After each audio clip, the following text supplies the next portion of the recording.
everyone. I just wanted to go over the assignment with you more in kind of real time so that you get a sense of what the assignment entails. So, the assignment is basically that you find a piece of propaganda that either is on women's suffrage or it's on westward expansion, which are the two topics that we'll be primarily dealing with in weeks 4 through 6 for those modules.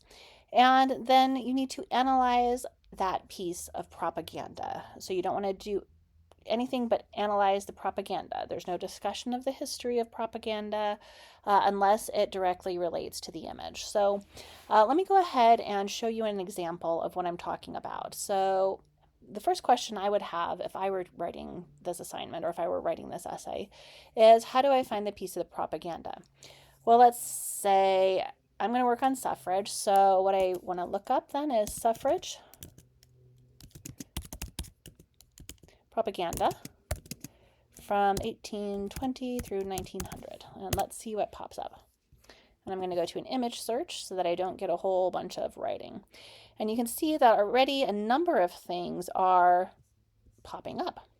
And there's one that caught my eye. There's a few actually, but this one I haven't actually seen before. So let's take a look at this one. This one is interesting. Let's say I want to work on this one. So I am going to, how do I open just the image? I am going to, well, open image in new tab. There we go. That's what I want to do. And so I'm going to switch over to this. And I can start looking at the image from here. So what I notice is that there's a woman in a boat.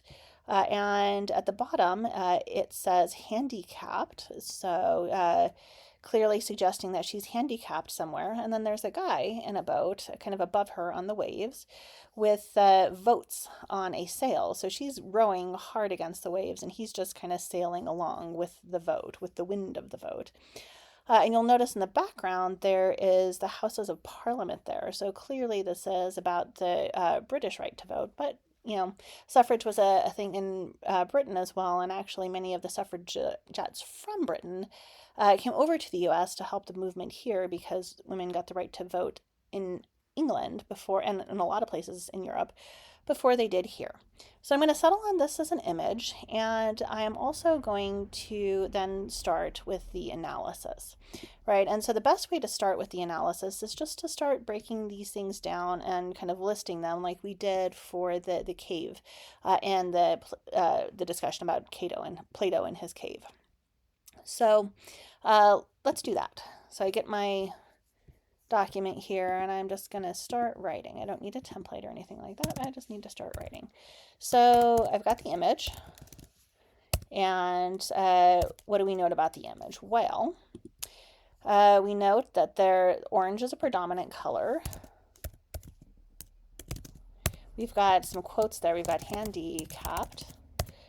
We've got votes. The handicapped is kind of correlated there with the rowboat. The votes is on the sails. We've got the Houses of Parliament. Grounds. And in the rowboat, there is the woman. And in the sailboat is the man. We notice that there are rough seas. There's a lot of waves there, and it looks like almost like the wave is going to capsize over into her boat. So let's look at the figures more specifically. So the woman is wearing a kind of a modest dress, yellow and red.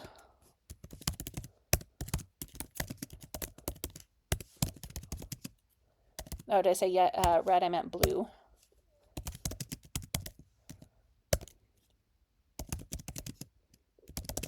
She's got oars in her boat. She's got kind of reddish hair. And I don't know if there's any distinguishing features about her. That's something that we can look at a little bit later to see if maybe she was supposed to resemble someone. But that's good enough for now. And we've got the man there. He's wearing a red cap. He's got the blue jacket and the white pants.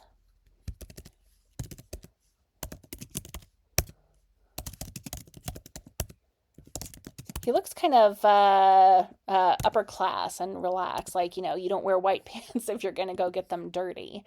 And his boat is clearly like sleek and streamlined. So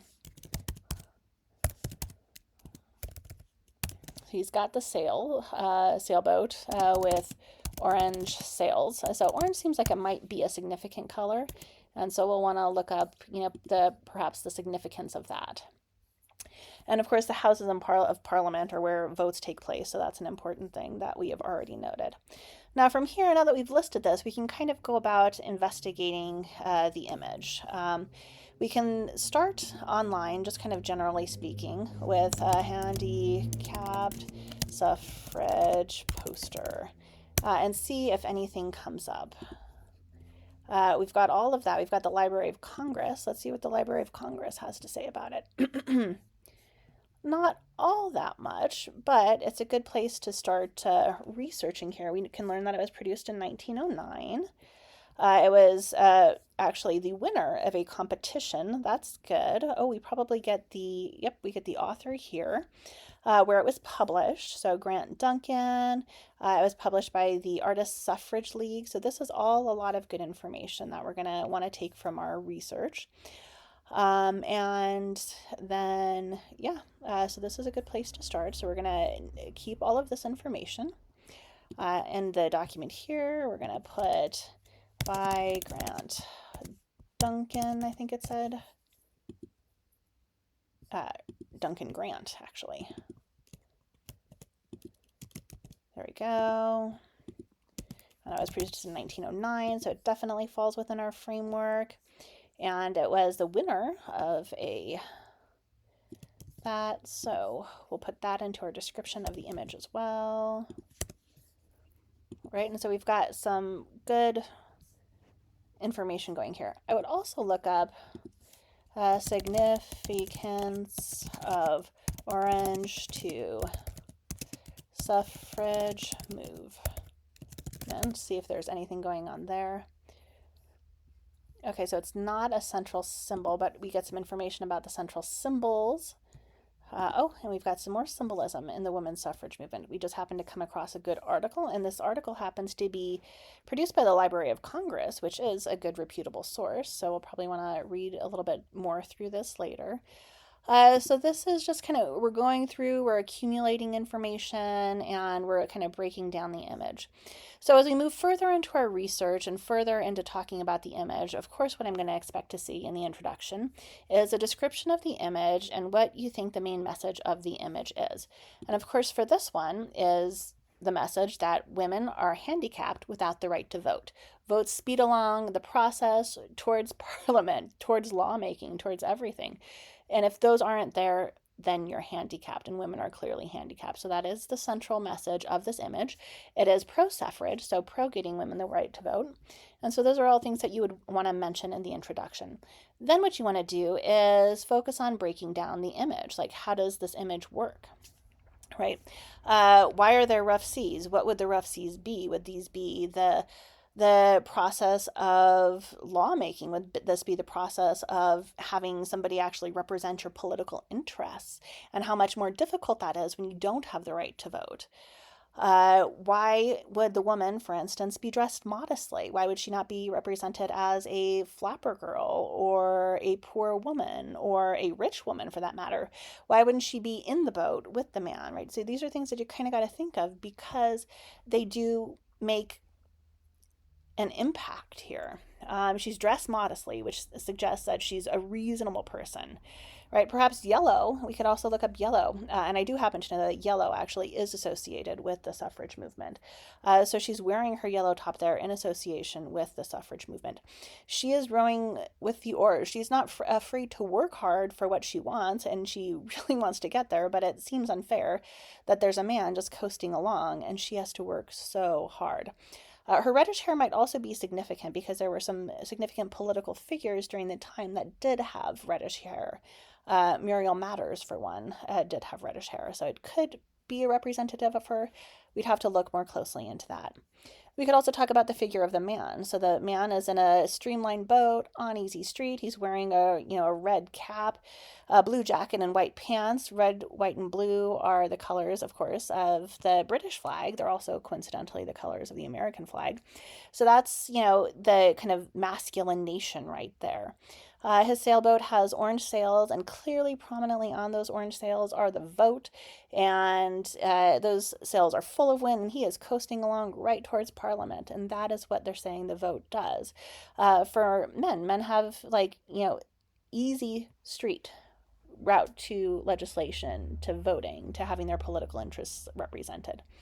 And so, as you're going through the image, this is the sort of thing that you need to be doing. You need to be breaking it down. You need to be telling me all of the interesting parts of the image and how they are significant historically so that we can get a better understanding of the image overall. So hopefully this gives you a good sense of what you need to do for this assignment when you're kind of going through the image and composing your ideas. And then of course you get the the not so easy part. I was going to say the easy part, but that was facetious, of writing the essay itself. So if you have any questions, or if you want me to go over a part of the initial approaching the essay in more depth, just please let me know.